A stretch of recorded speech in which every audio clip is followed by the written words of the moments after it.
નમસ્કાર, India news ગુજરાતમાં આપનું સ્વાગત છે. આપ જોઈ રહ્યા છો ચર્ચાની એરણે.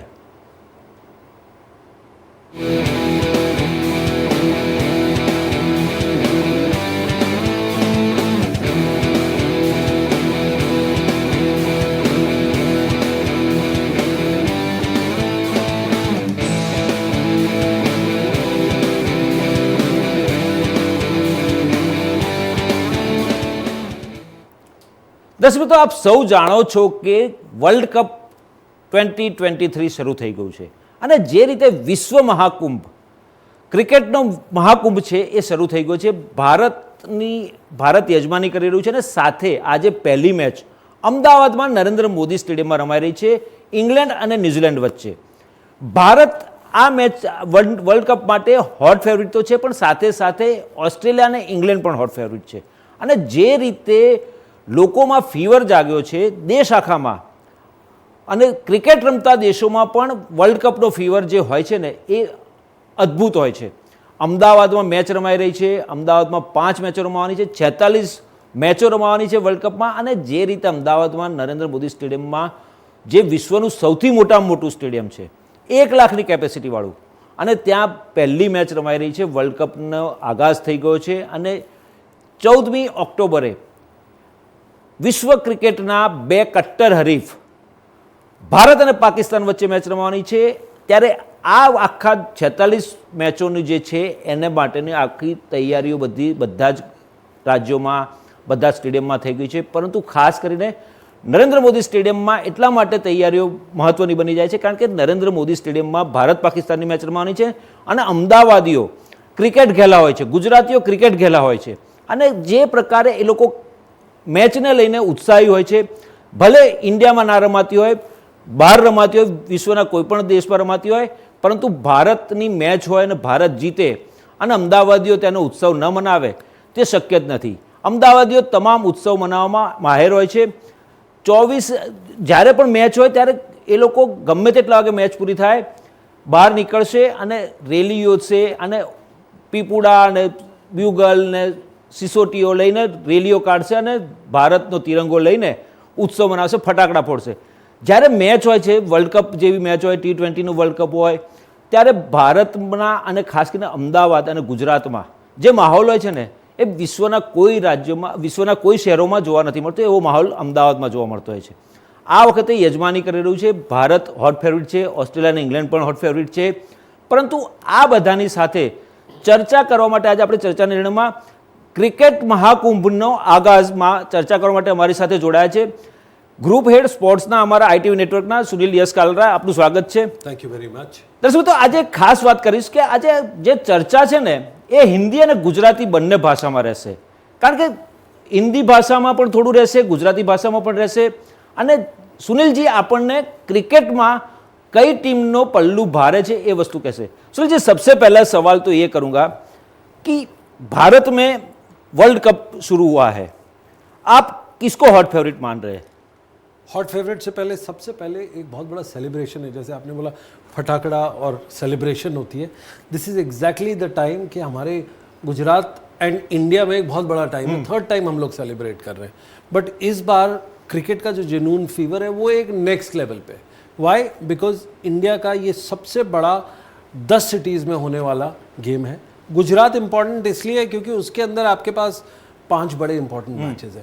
स्टार्टिंग इंडिया पाकिस्तान, और फिर उसके बाद आप अगर देखेंगे उसके बाद आपके पास फाइनल भी है एंड काफ़ी अच्छे अच्छे मैचेस हैं. सो आप जब देखेंगे it is like a celebration of cricket. ये पहली बार होता है और बहुत जल्दी ये जो होम ऑफ क्रिकेट जिसको लंदन बोलते थे, लॉर्ड्स, अब वो होके अब वो इंडिया या हो सकता है नरेंद्र मोदी स्टेडियम बन जाए. जी, जिस तरह से सुनील जी इस बार इंडिया में आयोजित हुआ है, भारत की टीम को होम एडवांटेज भी बहुत सारा है क्योंकि हम लोगों ने 2011 में 12 साल पहले जब वर्ल्ड कप जीता था, सचिन तेंदुलकर की आखिरी वर्ल्ड कप था और उस टाइम पे हम लोगों ने वर्ल्ड कप जीता था. तो उस टाइम पे जिस तरह का उत्साह लोगों में था, अपनी टीम इंडिया में भी इतना ही उत्साह था. लेकिन इस बार जो टीम इंडिया है उसको आप किस तरह से देखते हैं? देखो, हॉट फेवरेट्स के साथ साथ हमारे ऊपर प्रेशर बहुत आया. जो क्राउड प्रेशर है, जो BCCI और फैंस प्रेशर है, वो सबसे ज़्यादा है. अगर आप फेवरेट होते तो एक आपको चीज देनी पड़ती है, इसमें क्या दिया, प्रेशर के साथ साथ हम फेवरेट्स भी है बट प्रेशर भी आ गया। That is point number 1। Point number 2, आपने बहुत 3 बड़ी टीम्स का नाम दिया। इंडिया, अगर मैं पिछले 4 साल का मैचेस करूं कि आपस में जिन्होंने जो 37 मैचेस खेले इंडिया ने इस पूरे टूर्नामेंट, इस पूरे 4 साल में 50 ओवर गेम्स में, इंडिया एक्चुअली नंबर 2 पे आके खड़ी होती है। वो कैसे? Because of the strike rate जो इंडिया की है वो इंग्लैंड से थोड़ा सा नीचे है। और उसके अंदर आपको जान के बहुत खुशी होगी कि ऑस्ट्रेलिया नहीं है नंबर 3 पे, ऑस्ट्रेलिया की जगह पे साउथ अफ्रीका आ गया और ऑस्ट्रेलिया नंबर 4 पे आ गया। क्यों? क्योंकि आपको अगर एप्पल टू एप्पल अगर आप कंपेयर करो 34 मैचेस जो पिछले 4 साल, पिछले वर्ल्ड कप से इस वर्ल्ड कप से आपने खेले, उसका जो आंकड़े दिखाते हैं वो इंडिया नंबर 2 फेवरेट पे, इंग्लैंड के साथ बिल्कुल टच पे। जी सुनील जी, जिस तरह से भारत हॉट फेवरेट है, ऑस्ट्रेलिया और इंग्लैंड भी हॉट फेवरेट ही मानी जा रही है, क्योंकि ऑस्ट्रेलिया ने, मुझे जहां तक याद है कि 5 बार वर्ल्ड चैंपियन बना है, इंग्लैंड भी पिछले बार का वर्ल्ड चैंपियन रहा है, बरोबर। तो उसको चलते ये दोनों टीम भी है। तो तीनों टीम की जो टीम है, तीनों देश की, उसमें किस तरह की बैलेंसिंग है और किसकी ज़्यादा अच्छी बैलेंसिंग है? आप देखो, सबसे ज़्यादा अगर आप पिछला स्टैट्स देखो, मैं तो फैंस और स्टैट्स की बात बोलता हूँ। स्टैट्स अगर आप देखेंगे, पिछले 3 वर्ल्ड कप वही कंट्री जीती है जिसने होस्ट किया, तो इसका मतलब है home advantage is very clear. Point number 1। Point number 2, India apart from playing there, India के पास जो ये इतना साल में सबसे ज़्यादा हमने ओडीआईज और T20 खेले, तो हमारी जो मैच गेम प्रैक्टिस है वो बहुत ही हाई है। उसका फायदा ये होता है कि प्लेयर कभी भी जाता है उसको एक्लेमेटाइज नहीं करना पड़ता, उसको पता है कि कहाँ पे क्या बोली बोलनी है, क्या काम करना है और जाके वैसे आना है। एग्जैक्टली वो हुआ है। अब दूसरी बात है कि इंग्लैंड के प्लेयर्स इतने एक्लेमेटाइज इंडिया में नहीं है। ऑस्ट्रेलिया के प्लेयर को थोड़ा फायदा है क्योंकि वो IPL खेलते हैं इंडिया में आके, तो उनको पता है ये स्टेडियम कौन सा है, ये वो कौन सा है। अगर किसी को बोलना होगा, if you look at it, Australia के प्लेयर हिंदी में भी बात करते हैं, बोलते पानी पानी ला दो, चलो चलो, Ram Ram, they greet people like Ram Ram. So in a way वो भी उन्होंने एक बहुत अच्छा करके एडमायर किया और इंडिया को अडॉप्ट किया as a playing condition. Abhijit भाई, सुनील जी, गुजराती चाल से माने સુનિલ જી, એક સવાલ એવો પણ થાય છે કે ભારતની ટીમ 2012 વર્ષ પહેલાં જે વર્લ્ડ કપ જીત્યું, ધોનીના કેપ્ટનશીપમાં હતા, ધોનીની સાથે યુવરાજ સિંહ પણ હતા, એ વખતે જે ધુઆધાર બેટિંગ અને ધુઆધાર બોલિંગ લાઇનઅપ હતું, આ વખતની જે ટીમ છે એમાં ક્યાંક કચાશ હોય એવું લાગી રહ્યું છે મને। वेल, अगर मैं बात करूं उसका, गुजराती में बोल सकता तो मैं बोलता कि अगर इंडिया को वर्ल्ड कप जीतना है, ये आज पहले दिन कहता हूं, आपका गुजरात का कंट्रीब्यूशन बहुत होगा उसमें। कैसे? हार्दिक पांड्या और जडेजा, रविंद्र जडेजा और हार्दिक पांड्या, ये ऐसे इनविजिबल पिलर है जिसके ऊपर टीम पूरी टिकी है। क्योंकि बैटर्स आएंगे आपके बैटिंग कर जाएंगे, बॉलर्स आएंगे बॉलिंग करके विकेट ले जाएंगे, बट ये दो ऐसे यूनिक प्लेयर हैं, बेस्ट इन द वर्ल्ड। कहीं भी आएंगे बॉलिंग कर जाएंगे, अपने 8-10 ओवर निकाल जाएंगे, 7 ओवर, 8 ओवर, 9 ओवर। फील्डिंग में ये 25-20-25 रन रोक लेते हैं because of their athleticism. Impossible catches और रनआउट्स कर लेते हैं। ये हो गई तीसरी बात। और चौथी बात है, जब आती है लॉन्ग हिटिंग, पावर हिटिंग के अंदर इनका कोई मुकाबला नहीं है। So when you look at it, 4 चीज़ें हैं। अगर ये गुजराती भाई अगर कर पड़े गुजरात से, और अगर फाइनल हुआ गुजरात में, अहमदाबाद में जो होगा, और इन्होंने कर दिया, तो ये होगा। लास्ट टाइम का वर्ल्ड कप था, युवराज सिंह बॉलिंग भी करता था, बैटिंग भी करता। वो उसके अंदर आपको जो ऑलराउंड कैपेबिलिटी थी, वो इस बार 2 प्लेयर्स कर रहे हैं पूरी, हार्दिक पांड्या और आपका ये।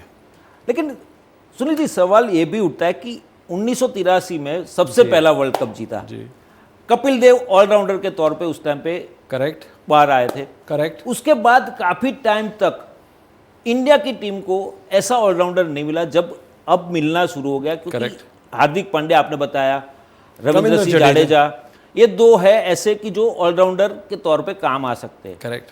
लेकिन जो एक स्किल होनी चाहिए ऑलराउंडर की, ऐसी स्किल इन दोनों में कभी कभार ही देखने को मिलती है, कई सभी मैच में नहीं देखने को मिलती। वो क्योंकि हम बहुत सारे मैचेस देखते हैं।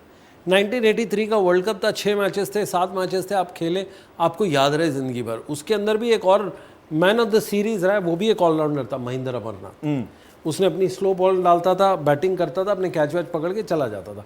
फाइनल में उसने माइकल होल्डिंग को आउट किया, वो एक अलग लेवल का गेम था। तो आप अगर ये 2-3 चीज़ें देखेंगे, ऑलराउंडर उस दिन भी थे, आज भी है। पर अभी ऑलराउंडर की ना, अभिजीत भाई, थोड़ी परिभाषा चेंज हो गई। ऑलराउंडर का मतलब होता है कि आप जिस स्किल के लिए आप आए हैं उसके साथ आप एडिशनल दूसरा स्किल करते हैं। तो ये जो स्किल था, अभी मैं आपको थोड़ा हिस्ट्री में ले जाऊंगा। 2008-9 में महेंद्र सिंह धोनी ने दिखाया था, 2007 में कीपर बन के आए थे, बट वो बैटिंग बहुत अच्छी करते थे जी। तो वो भी एक ऑलराउंडर थे। हाँ, ऊपर से वो कप्तानी ऑल टॉप लेवल की करते थे। तो इन अ वे अगर आप देखोगे यहाँ पे वो है। गुड पार्ट यहाँ पे इस टीम का ये है कि रविंद्र जडेजा, हार्दिक पांड्या, विराट कोहली फॉर्मर कप्तान, आपके इस टीम के अंदर कम से कम 6 कप्तान खेल रहे हैं जो कर चुके हैं इंडिया को कप्तानी। तो उससे क्या है, सब सेल्फ रिस्पॉन्सिबल है। राइट। सो एंड ऊपर से आपका राहुल द्रविड़ जो बड़ा सेंसिबल और बहुत ही शांत कोच है। तो इन अ वे आपके पास ये बड़ी पकी हुई टीम है। ઠીક સુનિલજી, છેલ્લે જ્યારે આપણે હમણાં વર્લ્ડ કપની શરૂઆત થાય એ પહેલાં ઓસ્ટ્રેલિયા સામે સિરીઝ રમ્યા અને જીત્યા, અને એનો પણ ઉત્સાહ અને એની પણ જે જોમ છે, જુસ્સો છે, એ આપણી ટીમ ઇન્ડિયામાં અત્યારે જોવા મળી રહ્યો છે. પરંતુ છેલ્લી ઘડીએ આર અશ્વિનની એન્ટ્રી વર્લ્ડ કપની ટીમમાં થવી, કારણ કે અક્ષર પટેલ ઇન્જર્ડ થયો અને એ રમી શકે એમ નહોતો, એટલે એના સ્થાન ઉપર ઓફ સ્પિનર તરીકે આર અશ્વિન પણ પૂછડિયા બેટ્સમેનોની જે ગણતરી થાય એમાં ક્યારેક એ રમી પણ જતો હોય છે. Absolutely he is a very good allrounder. अगर आप देखोगे उसका रणजी में उसने सेंचुरी मारी है। सो और वो कभी कभी ऊपर ओपनिंग पे भी आगे खेला है। तो रविचंद्र अश्विन, और you must remember he was a part of the 2011 world cup winning team. तो उसको तो वर्ल्ड कप विनिंग का एग्जाम्पल है he walks in with that with Virat Kohli, और तो कोई है नहीं। तो उसके साथ जब वॉक इन करता है तो आपको पता है कि एक बड़ा प्लेयर आ रहा है। और ऑफ स्पिन एक ऐसा वेपन है जो लेफ्ट हैंडर को रुका ही देता है, कहीं ना कहीं अटका देता है। 10 ओवर में से वो 4 बार 3 बार अटका देगा। And with Ravichandran Ashwin's maturity, match practice and experience, I think वो कहीं ना कहीं इंपॉर्टेंट जगह पे अटका देगा गेम। જી સુનિલજી, સવાલ એ પણ છે કે 2011માં કેપ્ટન મહેન્દ્રસિંહ ધોની હતા. हाँ એની કેપ્ટનશીપ કેપ્ટન કુલ તરીકે ઓળખાય, પરંતુ જે અગ્રેસિવનેસ એનામાં હતી, એવી અગ્રેસિવનેસ એ પછી જેટલા કેપ્ટન આવ્યા એમાં ક્યાં જોવા મળી છે ખરી આપને? Virat Kohli is a big example of aggression, but he was an aggression in thought, eyes and tongue. आपके जो 5 सेंसेस होते हैं उसमें से वो तीनों एग्रेशन में था, और वो ओवरड्राइव होता था। Rohit Sharma is a very cool calm kind of a thing, but aggressive वो भी है। आप देखो उसके लंबे शॉट्स, वो इम्पॉसिबल बॉल पे छक्के मारता है, but that is also form of aggression. Rahul Dravid is also aggressive, उसका अग्रेशन है माइंड में, वो आके हाथ वाथ नहीं हिलाता, वो अपना चेंज करता है। जहाँ पे देखो अक्षर पटेल का for an example, team selection ने डाल दिया, उसने देखा अक्षर पटेल नहीं होगा, it is also form of aggression कि कितना बड़ा फेवरेट प्लेयर था, कितना बड़ा ऑलराउंडर था, उसको हटा के वो अश्विन को ले आया। That means the entire team, whether you से इट या ना बोलो, अग्रेशन तो है उसमें। Right. Sunilji, Bharat hot favourite છે. 4 ફેક્ટર કે 5 ફેક્ટર કામ કરે છે. આપણી દ્રષ્ટિએ કયા ફેક્ટર્સ મહત્વના છે ભારત માટે? सबसे पहले statistically if you ask me, मैं बोलूंगा उनका जो स्ट्राइक रेट है, 100 बॉलों पे वो 107-108 रन बनाते हैं। What does that mean? इसका मतलब है कि 300 बॉल लेजिटिमेट बॉल पे इनका 350, 370, 80 स्कोर जाएगा। જી. That is the baseball form of cricket. और इंडिया के अंदर बैटिंग आपकी इतनी है कि आप 8 नंबर तक बैटिंग कोई ना कोई 50 रन ठोक जाएगा। So that is one part के strike rate. Second is the depth in batting, ऊपर से लेके 8 नंबर तक बैट्समैन पूरे हैं आपके पास। राइट. तीसरा आपके पास ऑलराउंडर्स है, Ravindra Jadeja and Hardik Pandya, one of the best. चौथा आपके पास जो कीपर है वो बहुत अच्छा बैट्समैन है, जैसे ईशांत किशन। दूसरा राहुल केएल राहुल हो गया। तो your keeping department is very strong, ये बहुत स्ट्रांग है, और आपका स्पिन डिपार्टमेंट बहुत ज़्यादा स्ट्रांग हो गया with Ashwin coming in. Sunilji, એવું પણ જોવામાં આવ્યું છે કે વન ડે ક્રિકેટ જે હોય એમાં બેટિંગ કરનારી ટીમ લેફ્ટ અને રાઇટનું કોમ્બિનેશન સાથે ઓપનિંગ પેર આવતી હોય છે. Very right. ભારતમાં આપણી પાસે એવા લેફ્ટ હેન્ડેડ બેટ્સમેન બહુ ઓછા છે કે જે રમી શકે very good combination. Very good. તો આ વખતે ક્યાંય એવું કોમ્બિનેશન છે તમારી દૃષ્ટિએ?